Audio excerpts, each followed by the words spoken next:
Hey everyone, welcome back to Adherent Apologetics. It's always brought to you by you with your support on Patron.com. Today I'm joined by Tyler Vela. He runs the FreedThinking Ministries podcast. So much great stuff over there. But Tyler, thank you for joining me. How are you doing?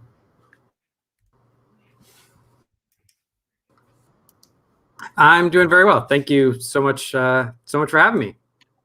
Awesome. Yeah, and I'm so excited to talk to you about a fun argument called the Transcendental Argument for God. We talk about like abstract objects and things like that. Talk a little bit about like your debate with Matt Dillahunty, all kinds of fun stuff there. But before we get into that, can you talk a little bit about like who you are and what you do?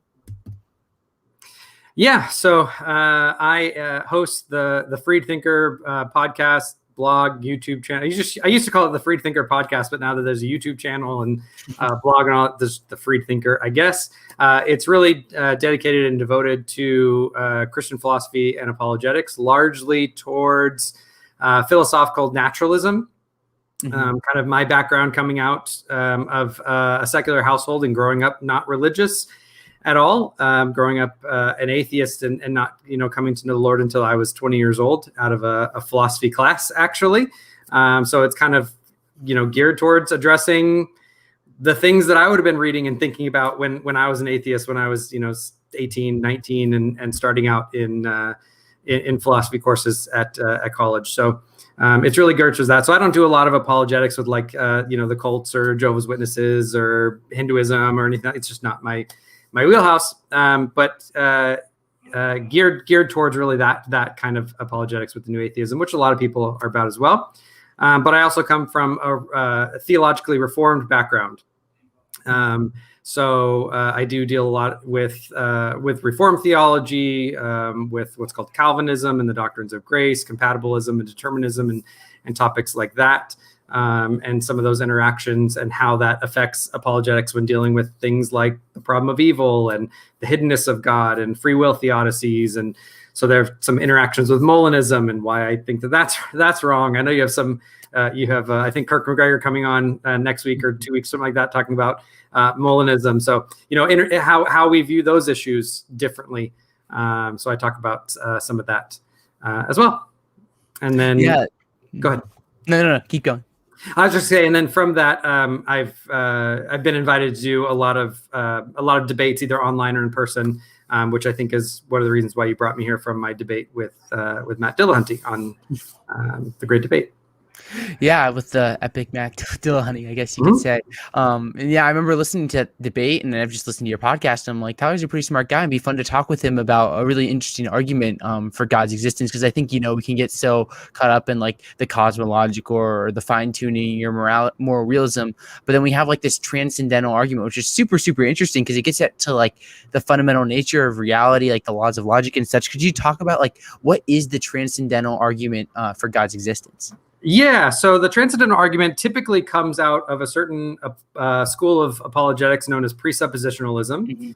And instantly, I am going to probably alienate most of your audience because I'm presuppositionalist, which will alienate some, but I'm also not presuppositionalist enough for a lot of people either. So there are some kind of in my own house that are going to be not happy with some of the things that I say here. But so I come from a certain kind of apologetics known as presuppositionalism, which the core of is that without God we wouldn't be able to reason anyways. And so the mere fact that we're able to engage in reasoning with the unbeliever it is itself evidence for that God exists in the first place. That cashes itself out in 100 different ways. Presuppositional kind of philosophy should be distinguished from presuppositional methodology. So that's kind of where I differ from a lot of presuppositionalists, because while I'm presuppositional philosophically, I have major problems with kind of the methodology that a lot of them will use. So that's where it comes in. But the transcendental argument is really somewhat of a bad name for it. I don't actually like the name, the transcendental argument, because it makes it sound like it's the only transcendental argument. When really something like William Lane Craig's moral argument is also a transcendental argument. His argument from from intentionality is a transcendental argument.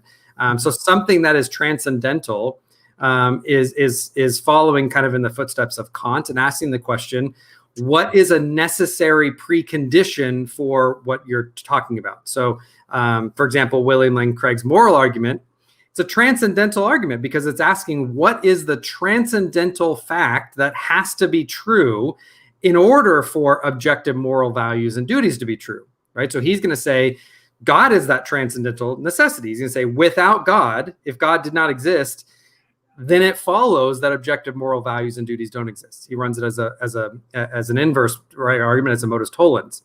Mm-hmm.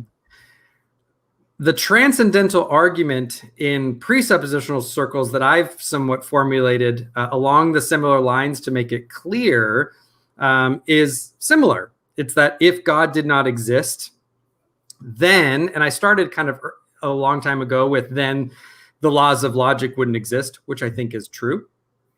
But I've adapted it over the years to make it, I think, a little bit more robust to that. Therefore, transcendental facts of reality as a whole category wouldn't exist. Mm-hmm. Premise 2 is transcendental facts of reality do exist. Therefore, God exists.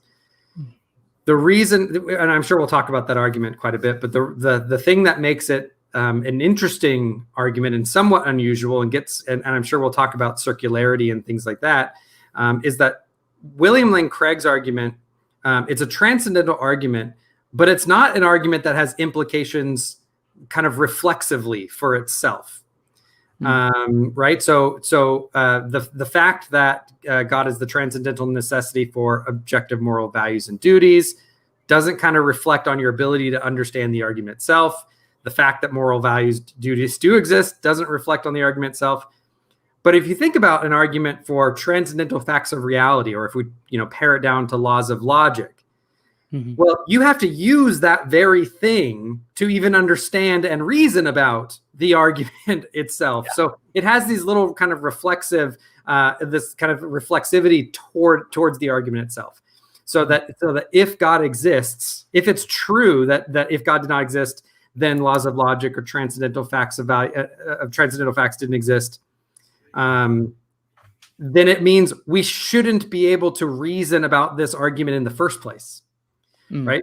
But once we establish that that's the case and that transcendental facts do exist, then the very fact that we can even reason with the unbeliever, with the atheist, about transcendental facts of reality and God just is itself evidence for the truth of the argument. So a lot of people will confuse that with kind of logical circularity. The argument, the syllogism is not a circular syllogism, right? It doesn't commit a question begging fallacy. No premise is buried in the conclusion, but it has these kind of reflexive applications because our epistemology about these issues is somewhat circular when you're going towards ultimate ends. I know I've said a lot, and I know you probably have questions from there. That's probably a good stopping point. Yeah, no, I think that's a great point to kind of like introduce the argument. So thank you for doing that. Mm-hmm. I think a lot of people would affirm like the idea that there would be transcendental facts. Like it does seem like there's things where it's like the laws of logic or mathematics where like, it seems like they really do exist. And it kind of getting into that conditional premise where I would think there'd be more debate at least. But just to clarify, when you're affirming like transcendental facts, are you talking about like just the laws of logic, or do you also think there's things like mathematics or moral realism? Like what are you talking about with regards to this argument? Yeah, it's a good question. It's why the title of this episode is probably a little misleading because it's not actually abstract objects.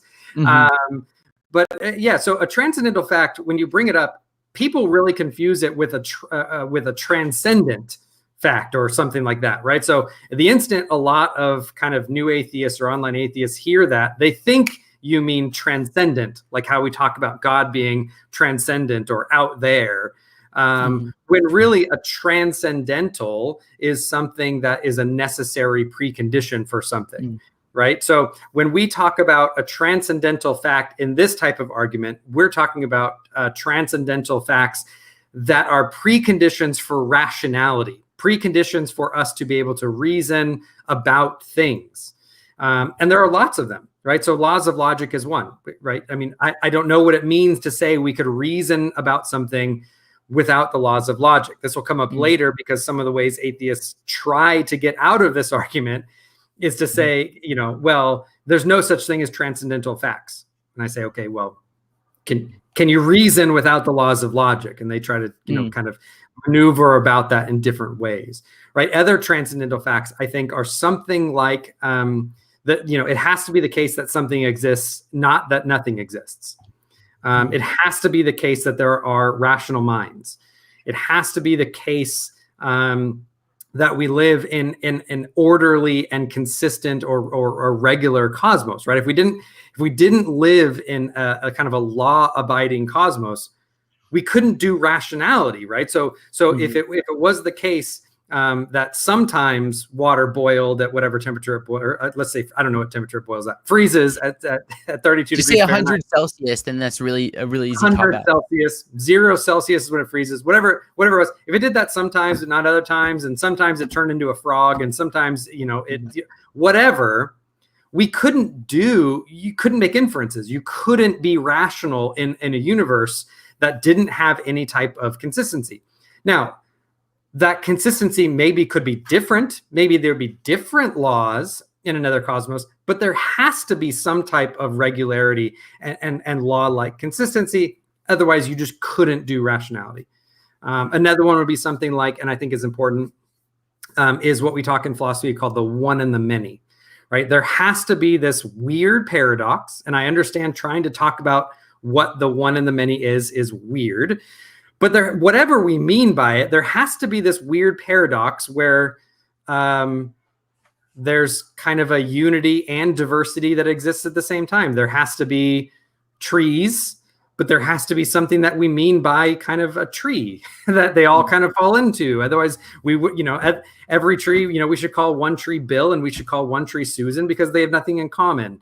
Well, you can't reason that way if everything doesn't have these kind of this kind of unity underneath it. But if everything is one, you can't really reason because then everything is one. You have to have diversity as well. So there's all these transcendental facts of reality that have to exist in order for us to be able to reason. Right. And this is great. And I'd love to get into one of the objections I sent you now, because I think a lot of people would agree that, like we have these things, maybe they wouldn't call them like transcendental facts, but we do have things where like the laws of logic where like excluded middle or identity, which help us like do like basic like things in scientific inquiry. But I think what a lot of people wonder is like why pose God into this? Like why couldn't the laws of logic just like exist because they have to? So I kind of leave it just to start off with that. So how would you kind of respond to that kind of argument? They could just be necessary and they're not dependent on God. Right. Here, I think because I formed the argument as a very similar modus tollens to something like what William Lane Craig has done for a moral argument or for a fine-tuning argument, right? Where he goes through and he says, well, fine-tuning is either by necessity, chance, or design, right? You have kind of categorically those issues or those categories of explanation. And so while we're not going for this kind of Cartesian certainty that it has to be design, if kind of the cards line up that it's more plausible that it's design, and we have good reason to think that it's design in all analogous cases, and we have good reason to think that it's not these other categories, then that's sufficient to justify or to warrant our belief in the one category. And I think we can do the same thing here with this, right? So this is where I'm going to break from a lot of presuppositional methodology, because they're going to say, you're doing too much classical apologetics now. Right, and arguing and thinking that you can reason with the unbeliever, and I'm just going to say, well, I mean, we're all created imago Dei.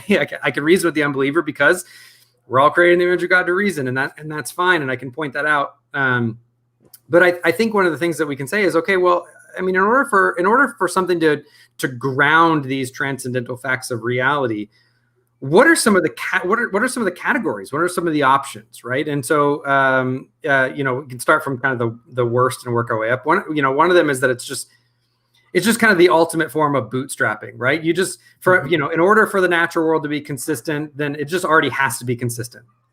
Right? Kind of this question begging necessity. It's just that in order for a universe to exist, that's just the type of thing that a universe would be. My first response is, I see no reason to think that that's the case. But the second response is just, well, all that you've said is that in order for a universe to exist, it just already has to be law-abiding to the laws of logic. Well, that can't be an explanation to explain the laws of logic, right? Because all you're saying is that in order for a universe to exist, it has to be logical. And I'm going to say, well, great, that's what we're trying to explain, right? You say you can't kind of have this circular kind of bootstrapping appeal to ground it, right? Again, I'm going to go back to the moral argument as an analogy because to help people understand, because I think people understand that argument a lot better. It's like when you talk to, like my friend Ben Watkins or some others where they're trying to get out of the moral argument and they're just going to say, oh, well, I don't need to ground morality. It's just irreducibly normative. It just is the case that we have these moral relationships to facts in the world. And my response to that is, I mean, great. I'm glad we agree that we have these moral responsibilities, but you can't meet your burden or you can't provide a defeater of the argument that just is to say, well, let's just suppose that just is a brute fact about reality and move on, right? But that's just not a good defeater for the argument. That doesn't actually give any warrant in the other direction, and you're just kind of engaging in special pleading at that point. So you have very similar in kind of that bootstrapping version for transcendental facts or laws of logic. The most common that we get isn't the most sophisticated. So the most common response that we get is something that like Matt Dillahunty gave to me in the debate, what Tom Jump will try to do, what some of these others will do. And that's that, the laws of logic, they're just descriptive. They're just these human conventions that we came up with to describe reality. Right? There's a couple problems with that. The first one is that if they want to make that move and they want to pull that to, well, we know about the laws of logic because they are these human conventions that we use to describe reality. My first thing I'm going to say is, well, they've made an ontology epistemology error, right? So we're not asking the question, how do we know that the universe is law abiding, right? Maybe it's the case that we came up with these terms and these concepts about laws of logic. But that doesn't tell us why the universe itself is as a fact of ontology, law abiding. Why it just is the case that contradictions cannot be true, right? The fact that contradictions can't be true cannot be grounded in the human convention, right? Because otherwise it'd be the case that laws of logic or that contradictions could have been true before humans came up with the convention, which is obviously false. So you run into this, you kind of run aground of this problem of an ontology epistemology category error. Does that kind of make sense? Yeah, I'm tracking with you. And I think that one kind of objection I could think they could come up with through this is the idea that maybe with like moral realism, it'd be harder to say that as an atheist, that there's just kind of like this brute fact that there is this like moral realism. But maybe with something like the laws of logic, it may be a little bit easier for them to talk about. Like, a lot of times there's the omnipotence paradox, which can be thrown at a theist, like, can God create a married bachelor? And I think, Right. as a theist, we'd answer no, because that's a contradiction. Right. And Not a couldn't thing. the atheist, and then couldn't an atheist kind of say the same things, where it seems like even if God did not exist, couldn't we just have like these laws of logic? Because it would seem like even if God does not exist, there still couldn't be any like married bachelors or something along those lines. So how would you respond to like that kind of objection? Right. So that would be the one where I'm going to go back and say, okay, well, now you're just going back to the bootstrapping example of grounding, right? You're just saying, well, it just has to be the way the world is because otherwise the world wouldn't be the way the world is. Which just, again, not only answers the question of why the world is the way it is. Now, some atheists might say, well, we don't care about the why question.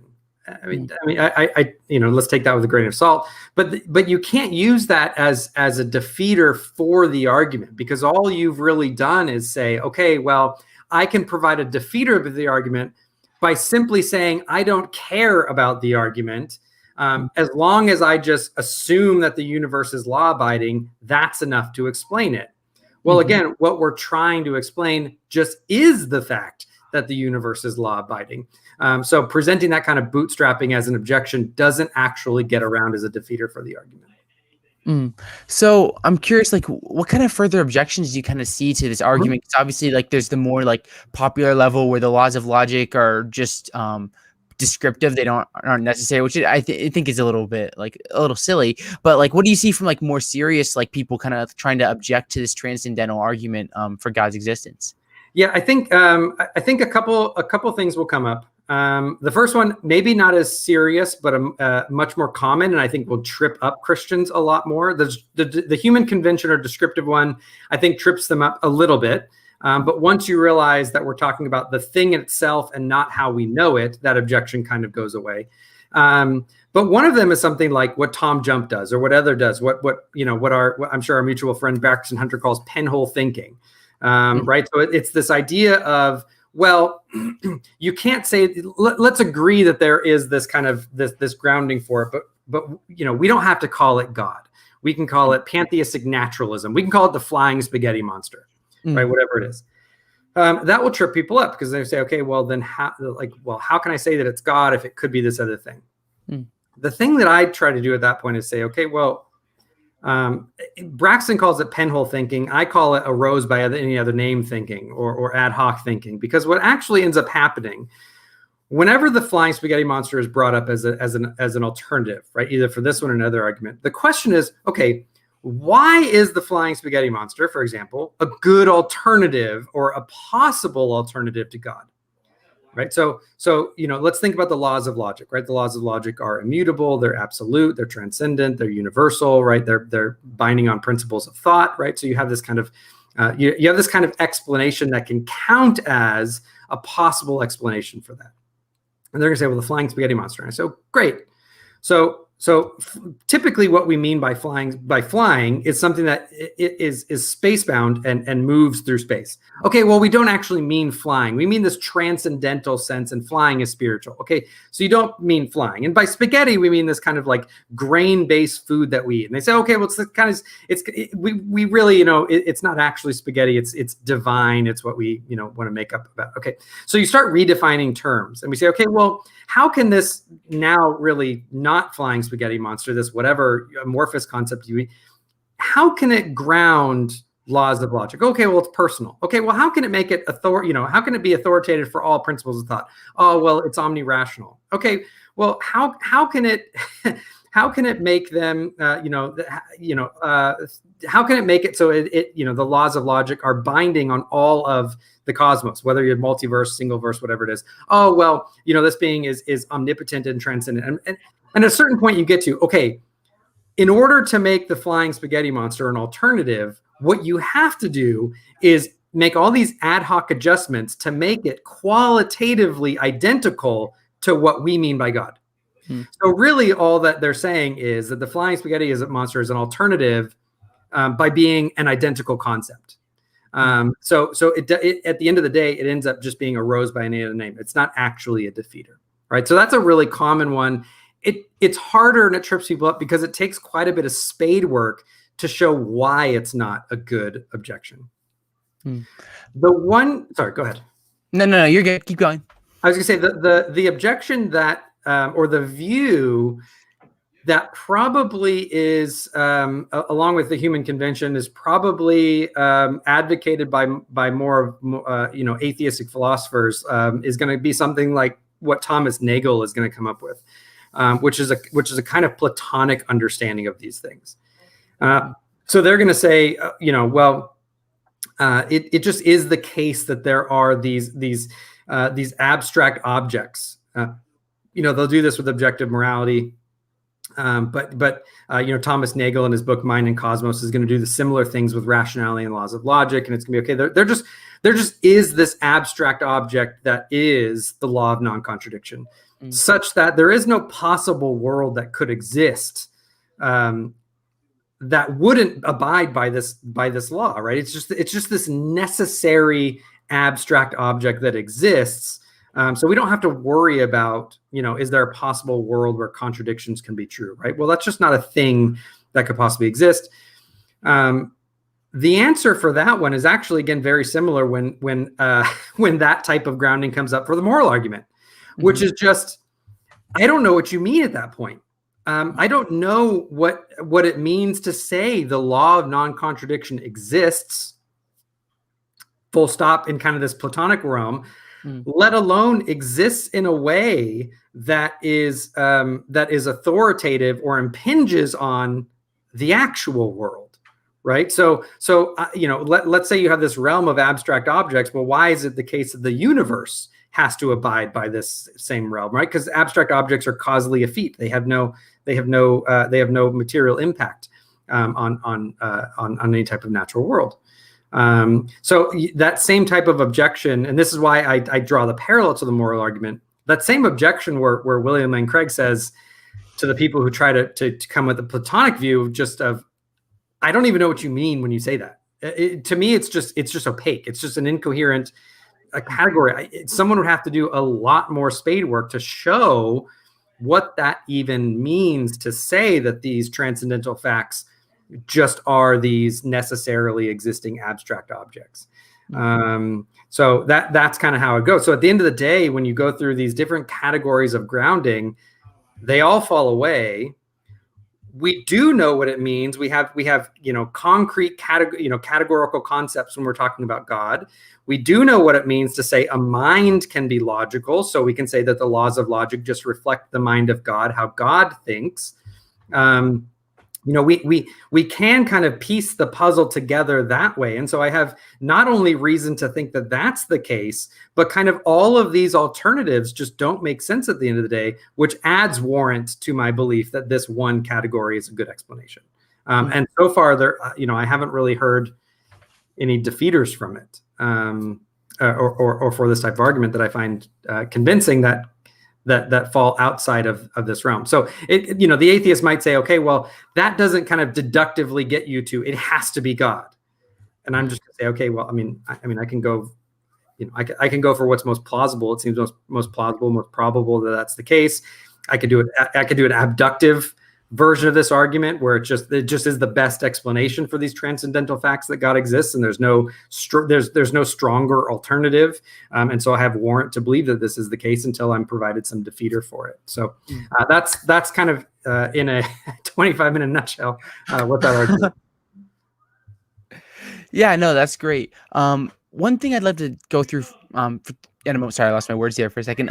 At this point is we will go to a little bit of Q&A in about 15 minutes. If there's questions, I saw one thing already, but if there's questions or super chats, things like that, we'll get to that in a few minutes. But from your view, Tyler, would you say that the laws of logic or these transcendental facts, would you say that they're necessary and they're grounded in God's nature? Is that kind of your view? It depends on what you're asking. So for example, I think God grounds something so I brought up the one and the many, right? Here I break from presuppositionalists because I don't actually ground our epistemology in God's revelation in the scripture, right? So here this is going to be a somewhat of a break from my fellow presuppositionalists. So I'm not sure you get something like Yahweh as the necessary, kind of epistemologically necessary grounding of why we can reason. I'm not sure I understand quite how some presuppositionalists try to connect those dots. However, I do think that for an explanation to be able to ground something like a transcendental fact of the one and the many, it itself is one and the many, right? So a multi-personal being like God, like a Trinitarian concept, would be a candidate to ground this concept of one and the many. And as far as I know, Christian Trinitarianism is really the only game on the block when you're talking about multi-personal agency, when you're talking about divine concepts. So I think that some of them are necessary. They're necessary for the existence of rationality. Some of them are necessary in that they are statements about God's own nature. So for example, the laws of logic, I think, are necessary. I think they necessarily exist. But I think when we're talking about the laws of logic, we just are describing the structure of the mind of God, right? So it just is the case that the mind of God has this law of non-contradiction necessarily, such that it exists and cannot not exist. But I don't think that they are kind of these necessary abstract objects that exist apart from the mind of God. Mm, right. So I think we've kind of like addressed this idea beforehand, but I do want to cover like kind of like what I think Graham Oppy's kind of response would be to this, because I've just been listening to him lately and such. And he'll talk about like what is necessary. As a theist, we'd say maybe some things like these transcendental facts, maybe some of them are necessary, not all of them. And on his view, he could say, well, why couldn't I just say that they're necessary too? And I'm not having this additional entity, which would be God. So it seems like the theist would kind of have like extra stuff in there, kind of like worldview hypothesis that doesn't need to be there. So how would you kind of respond to like that kind of criticism of this argument? Yeah, so that's the simplicity objection, right? So the objection, Ben Watkin gives this objection. Graham Oppy, as you mentioned, gives this objection. Some others give this objection. The idea is, as you've said, it's we have one less explanation, right? Your worldview has more furniture in the bedroom, so to speak. Mm-hmm. The answer that I give to that is just I just call foul. I just simply don't agree with them that that's the case, because the way that they get around that explanation, right? So I'm going to say, okay, God is the explanation. He is the ontological foundation for these transcendental facts of reality, right? Mm-hmm. And they're going to say, oh, see, well, you have God to explain it. We don't need God to explain it. But then when you actually ask them to ground it, they don't ground it, right? So now we're back. A lot of times, someone like Graham Oppy and others, they're going to say, okay, well, we just suppose them as necessary facts, right? They're just, in order for us to do epistemology, that just has to be the case. We're not worried about the why question or the grounding question. So I'm just going to say, okay, if you do that, what you're actually doing is saying our grounding category is empty because we don't have a ground. Because I'm not trying to ground it, right?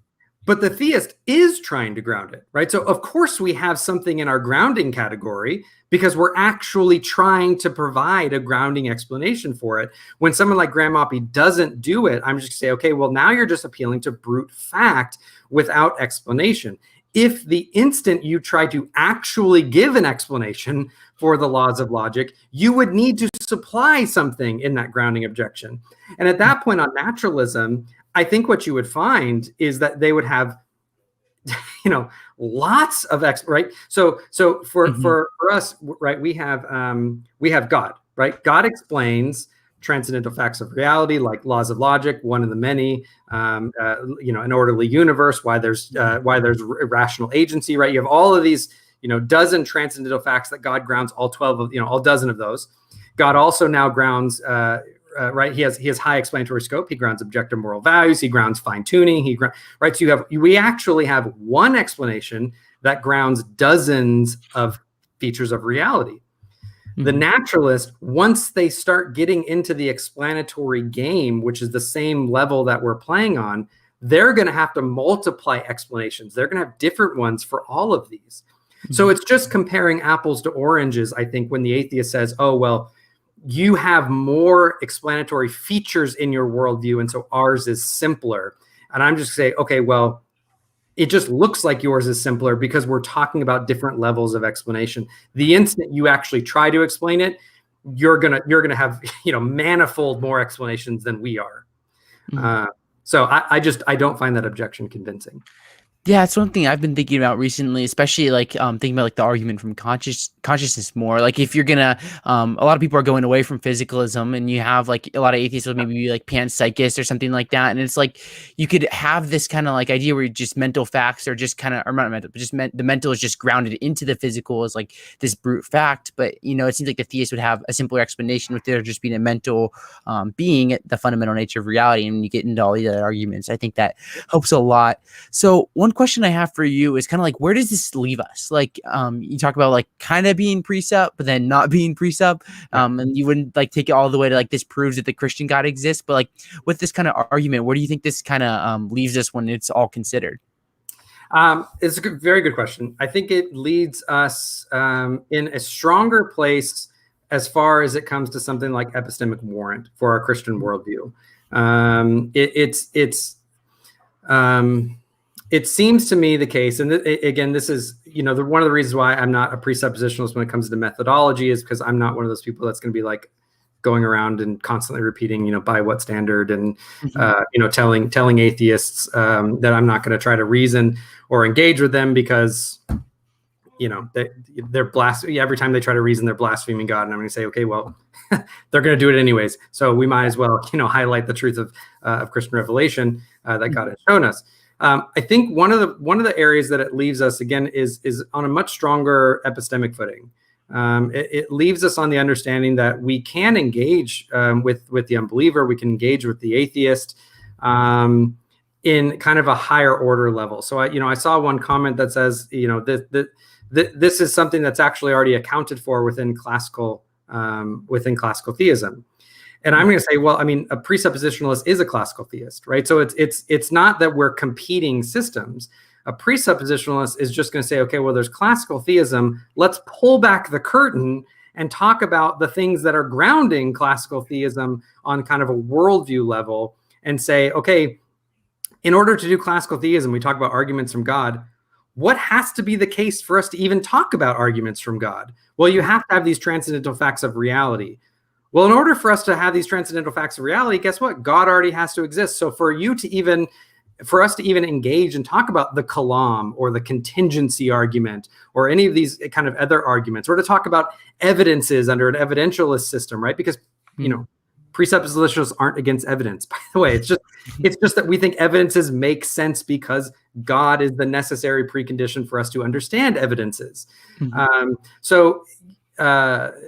It allows us to kind of push our confidence back one more step behind that curtain that we open on classical theism and say, not only is, let's say, the contingency argument good, I think the modal ontological argument is probably one of the least helpful, but probably the most sound argument of classical theism. Mm-hmm.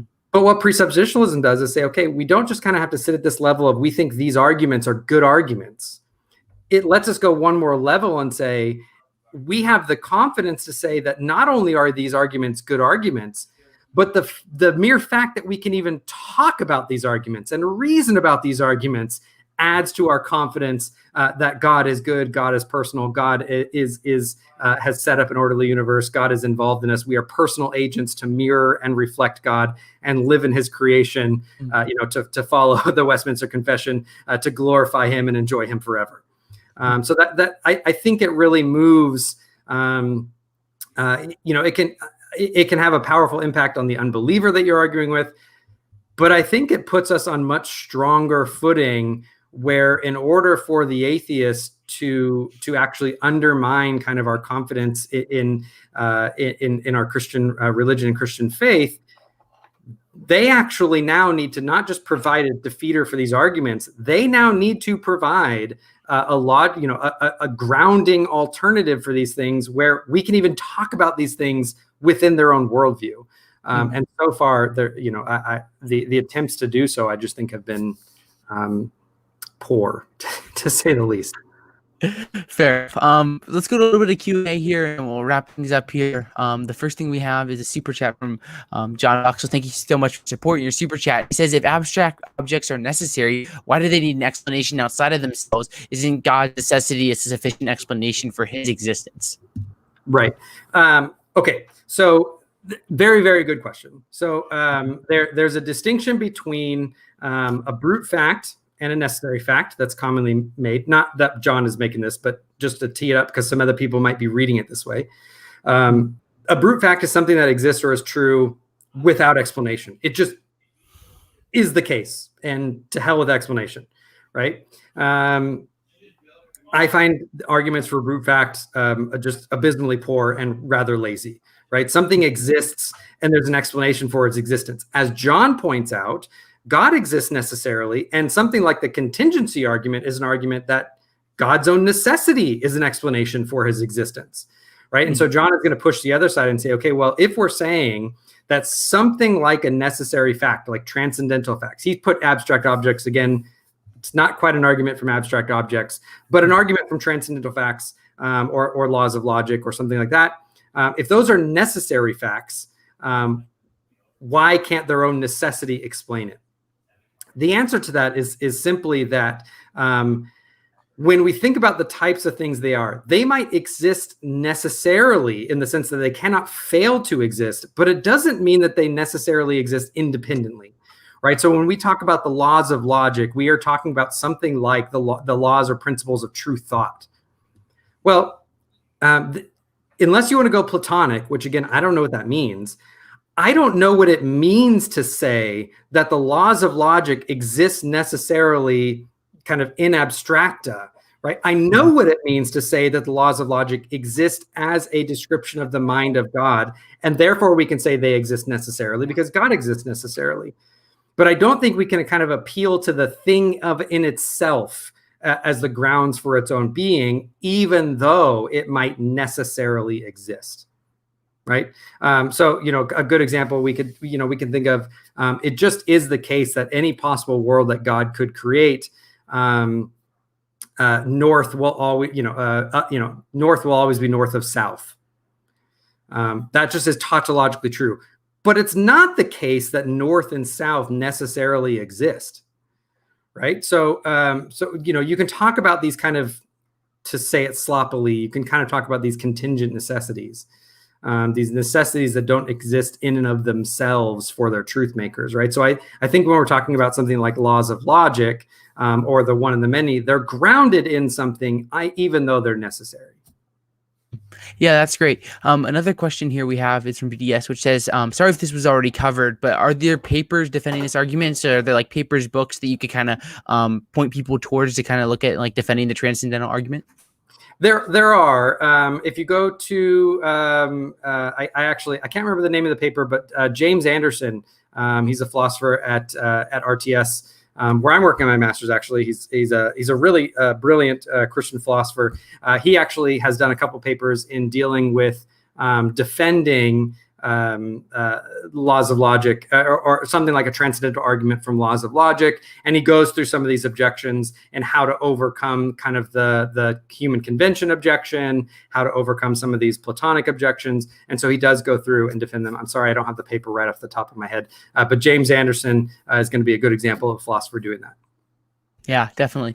Another question here from John Buck, which says, is Tyler a coherentist or a foundationalist with regards to epistemology or other, so I am an unhappy neitherist. So I largely, I don't know if it's my personality. I tend to be moderate, not in the sense of like, politically moderate or something, but I tend to find that there is truth in lots of views and they're kind of all getting at things.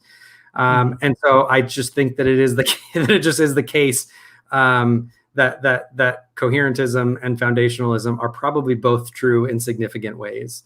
So I'm not entirely comfortable saying I'm one or the other, if that makes any sense. It's fair enough, Craig Reed says, what is the conflict between evidentialists and precepts? Is there not really a conflict? Because apparently you're like a precept, but you're also flirting with all these other apologetic methodologies. So like, what's the difference between evidentialists and precept? Just a helpful clarification. Yeah, absolutely. Good question. I think there is a conflict, but I think it's largely a on some levels, a theological conflict in dealing with how much God's revelation is actually foundational for our epistemology. But I think where it kind of rears its head is in dealing with methodology, because a classicalist is going to do kind of, they're going to want to treat the unbeliever as if they are maybe not tabula rasa, but as if they are kind of this independent thinker engaging with the argument, right? So they're going to think that this person can reason independently of God. The presuppositionalist like myself is going to come along and say, no. The only reason they can rationally engage with these arguments just is because they are made in the image of God, and that they are rational agents because they are made in the image of God. And so we're going to have that kind of theological difference. Methodologically, a lot of presuppositionalists will come along and they will want that to be grounded, or they'll want that epistemology to then be further grounded or primarily grounded in something like God's revelation of himself in Scripture. And I just don't find that maneuver very convincing. And that's why methodologically, I'm not very presuppositionalist. But you have to remember, a presuppositionalist, it's a common misunderstanding to think that they're against classical arguments or they're against evidence, right? I mean, Van Til wrote an entire book called On Christian Evidences, where he defends the use of Christian evidences. Again, it's just Christian evidences are like a gem that's already set in the fitting of a Christian worldview, such that evidences only make sense because we can reason about things, because we're made in the image of God, because God exists. And so it's not that we're opposed to Christian evidences or we're opposed to classical arguments. It's just not methodologically the starting place for us. Right. Susan Lambo-Slamarian just posted a link to the paper that I think Tyler was talking about earlier. But one question I have for you kind of to wrap things up here is you talk about using this argument as like just like a rational argument for God's existence and like looking at like reason, but you're also like reformed. So you kind of have that where I think if I were to understand your view, you kind of say that no one really comes to God purely like from their own will, but it comes from being part of the elect and God's chosen and things like that. So like, how do you like look at the two of like the idea of like reason and argumentation, but then also like this idea that you have in Reformed theology about like how we're saved? Yeah. Well, that's a really big question. Yeah. If you could sum that up in a few minutes, because that's the giant thing I just threw on you. That's a really big question. I mean, firstly, I would clear there and say, okay, well, I mean, Reformed, theologians, we don't deny free will. We deny libertarian free will. And so, but we do follow, we take a certain view of what Paul is saying in something like 1 Corinthians 2, and it says, well, the natural man cannot appraise or even accept the things of God or the things that are of the Spirit, right? Which the gospel is paradigmatically the prime truth that is a spiritual truth. And so, yes, it is the case that we think in order for someone to believe, God regenerates them and brings them to faith and works faith in them such that we believe and are saved. However, that doesn't mean that God is not working providentially and through the means of argumentation, right? So at the top of the show, I mentioned about how I came out of and I converted largely because of a philosophical class that I had.